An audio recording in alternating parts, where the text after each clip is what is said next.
我流です。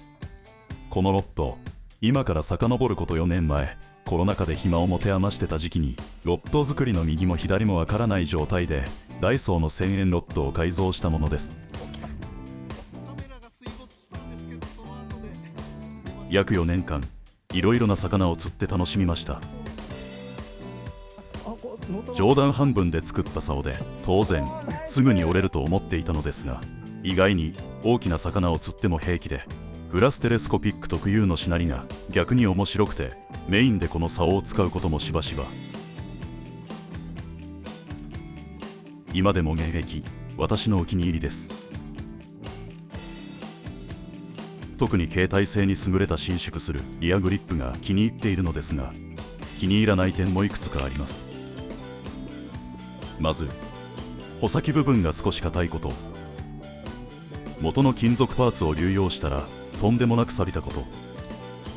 団子のように丸まったひどいガイドラップ。今見るとツッコミどころ満載です。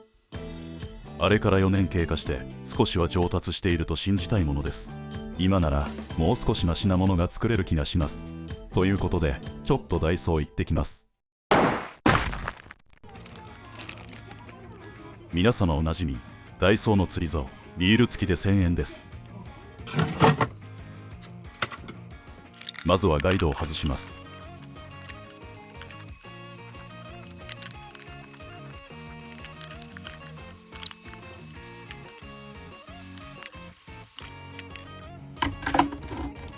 ヒートガンを固定してリールシートを取り除きます。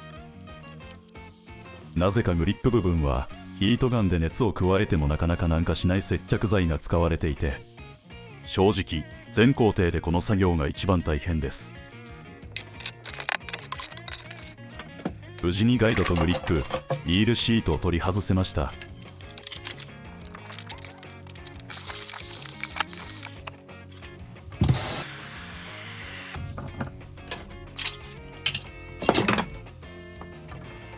水とビデと層を剥ぎ落とします。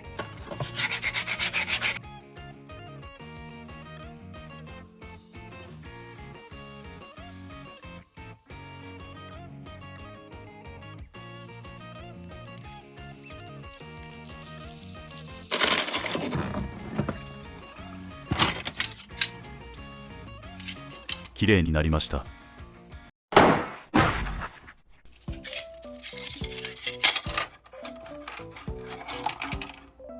この穂先部分のブランクスは今回は使用しません。先ほども言いましたが、平らバロットとして使うには少し硬いというか張りがありすぎます。これは友人からもらった折れた別のロットの穂先。同じグラスソリッドなのですが、こちらはすごく柔らかい。今回はこの穂先を使ってみます。ガイドを外して通してみましょう。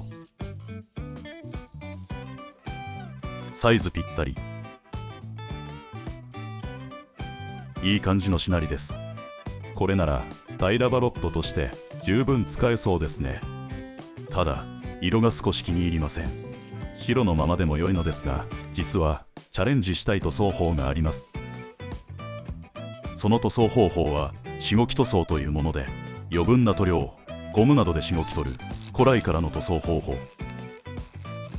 視聴者さんが教えてくださったのでチャレンジしてみます。いつもの悪い癖で塗装に使う道具は100均商品を駆使して自作しました。 YouTube で少し勉強したのですが、この塗装は塗料の入ったボトルを抜くスピードが肝らしいです。何度も素振りをして本番に臨みます。黒い顔料を混ぜたウレタン塗料をボトルに充填。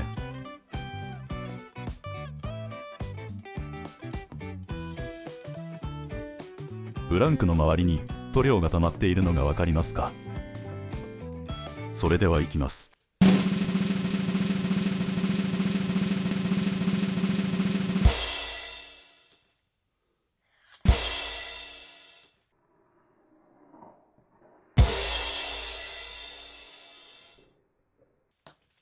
一発でうまくいきました。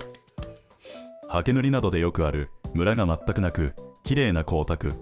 先人の知恵というものは本当に素晴らしいですね。塗装道具の作成動画は多分興味がないでしょうから今回ははしょりました。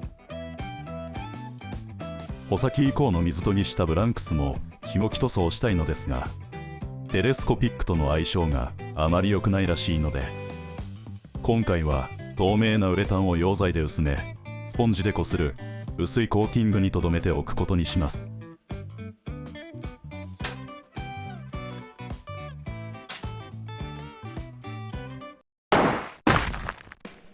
さて、いつものように各種パーツのほとんどは折れたロッドやゴミからの再利用です。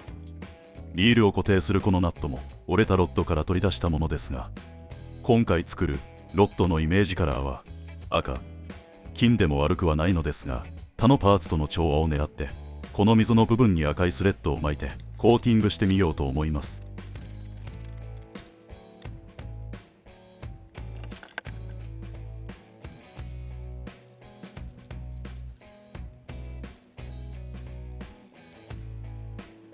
今回はお手軽なダイソークリアエポキシ接着剤をアセトン入りのリムーバーで薄めて塗装していきます。一応断っておきますが、このコーティングはもしかしたら黄ばむかもしれません。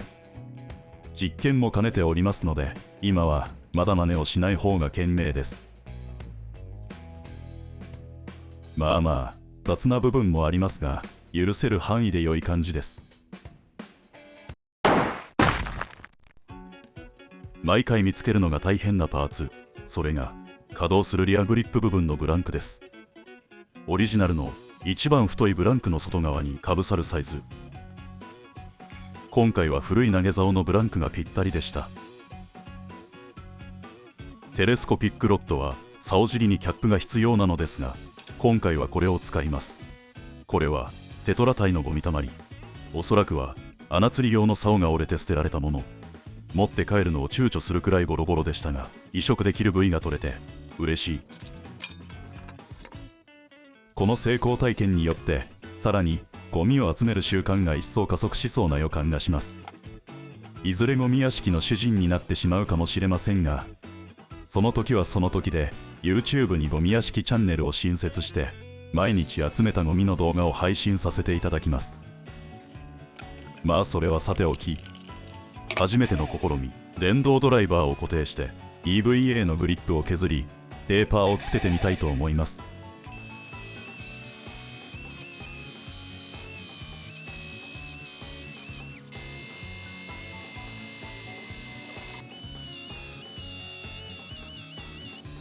いい感じのテーパーになってきました。思いつきで竿尻に2本の溝。いいと思う。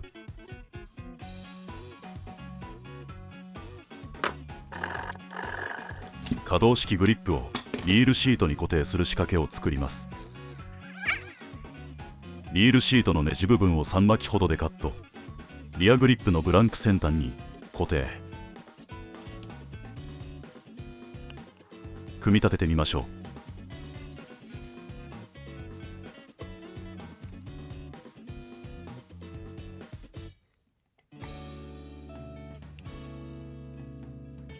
いい感じのリアグリップになりました。今回はセパレートタイプのリールシートを使ってみます。ちょっと説明しづらいのですが、リールシートのリアグリップはリールシートのナットを使います。ナットに EVA をかぶせリールシートの形に合わせカット。強引にねじ込みます。ちなみにこれ全て違う竿のパーツです。奇跡的にかっこいい。各パーツとのバランスもいいです。とても元はバラバラのゴミとは思えません。竿尻の溝に同系色のスレッドを巻きつけ、バット部分にも飾り巻き。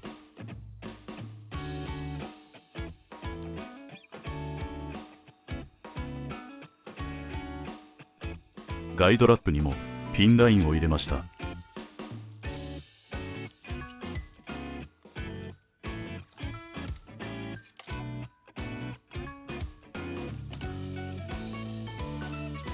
我流会。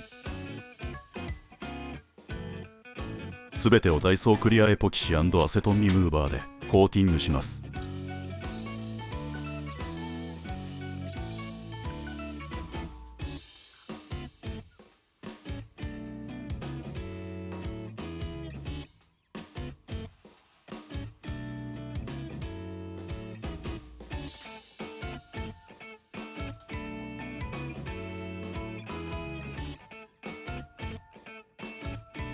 今回使ったガイドですが、まず手元側の2つのガイドは収納重視で片足タイプの大きめのガイドを使っています。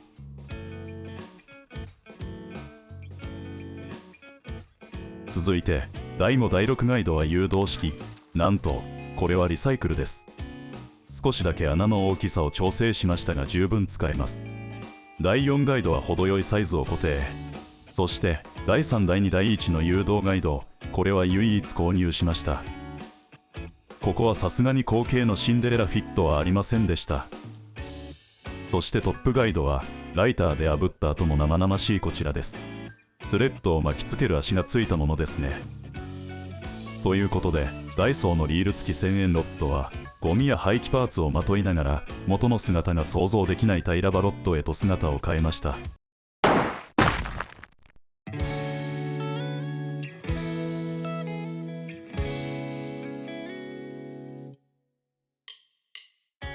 各種パーツを組み合わせて構想するのですが、ほぼ思い描いた通りに出来上がりました。前回作ったロッドと比べてもよくできたと思います。例えばリアのグリップは前回のロッドよりも約5センチ長く、穂先部分も約8センチ長くなっていますが、姉妹寸法は逆に約2センチ短くなっています。これはいろいろ細かい部分を工夫しました。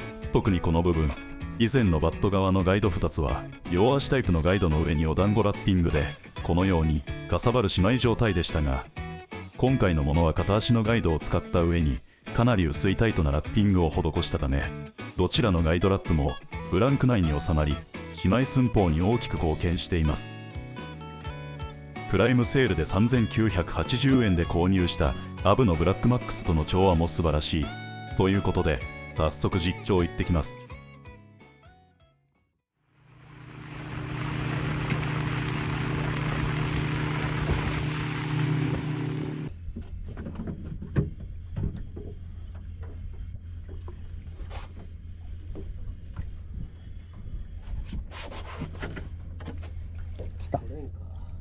来た来た来た来た来た来た。想定外に向こう側に流れるな。川島岬だな。なんやろ、全く引かん。も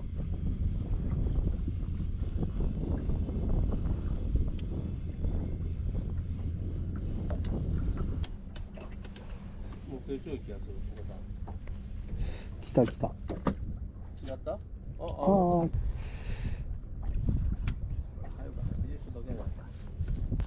むちゃくちゃオキアミ食っとんなこいつ。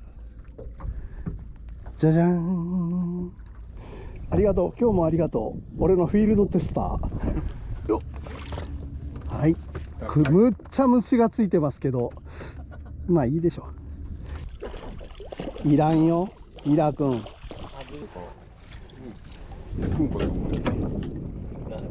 あ、でも一瞬見たらやっぱアマダイのフォルムやな。同じベラ科だけやトラギズ、これはいいよ。だってエソが来たら7目目になるわけ吐いた吐いた吐いた。やった7目目。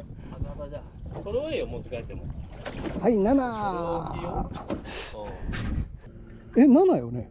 嘘。青赤生地やろ、うん、青赤生地トラ、イラ、うん、カサゴ。カサゴ高いね。うん、あ、そう、それとあとなんか、あ、笛吹き7、今7です。あとマダイとマダイ、エソとマダイ、エソ、あと糸よりでいいんですか。糸よりはちょっと厳しいだよね。糸よりは確認してくださいよ。ああ、いいですね。いいでしょ、うん、いい来ました。いい、かわいい、このいいわ。なんか一人ジグで運動してるウエスト。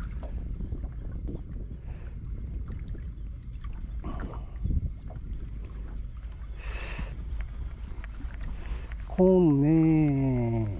来ないね。おお、すごいベイト。そうなん。ベイトだけで魚が来んないで、魚来らんね。わわわ、なんやって今切られたやろ今。いやいやいやいや、まあまあリーダーは助かっとうけど、ショック。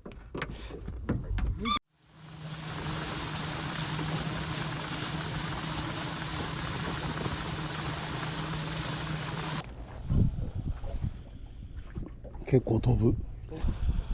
ジグのせいじゃない。なしか。ここに落ちたってやつですね。こんな投げまくりよったら折れるんやねんかこれ。どうもそのつなぎ目のとこがポキッときそうな気がせん？うん、まあ一応スレッドいっぱい巻いとけ大丈夫と思うけどね。売れずだけいいんかな。頭の金がジグ選んだから。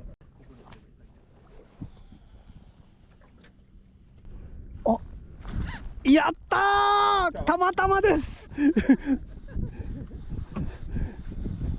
あー、たまたま来た、ありがとう、たまたま来た。いや普通に着水からずっとただ巻き。うん、テクニック関係ない。たまたまです。テクニック関係ない。いや嬉しい。これはついに9目まで来ましたよ。9目まで来ました。何で達成しますか？ねえ、キスおお、いさきいさき。あ、可愛いけどいいよ。いいことじゃん。いいいいいい、十分十分、ありがとうございます。あ、外れた外れた外れた、嘘ー。